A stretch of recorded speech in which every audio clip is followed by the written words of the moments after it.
pas zgjedhjeve të 28 dhjetorit një gjë është e qartë se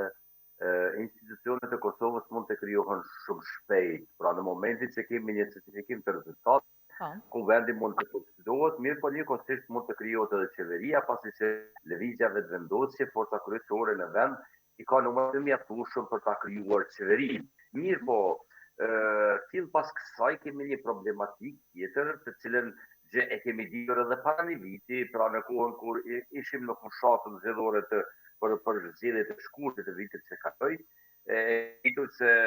presidenti i vendit do zgjidhet një vit pas zgjedhjeve të mbajtura në shkurt, një gjë të tillë nuk e kanë menduar, një gjë të tillë sikur e kanë neglizhuar në një formë, një formë apo formë tjetër, ndërsa tani zoti Kurti, kandidati për kryeministër apo Kurtit për krijimin e qeverisë së tretë me radhë, në një farë formë me deklarata të tilla mua më duket sikur i bën ato për të friksuar opozitën se unë mund t'ju rraf edhe më shumë se në zgjedhjet e dhjetorit, po që se nuk votuat kandidatin tim, gjë që për mendimin tim nuk është e mirë, nuk i kontribuon demokracisë, nuk është tutje me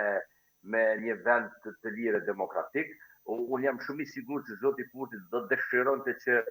në krye të presidentes edhe për një mandat të jetë zonja Osmani, pasi që ajo ishte jo vetëm presidente, po thënë shkurt ishte notere e lëvizjes vetëvendosje, notere e zotit Kurti, dhe ai një gjë të tillë do ta dëshironte edhe për mandatin e plot.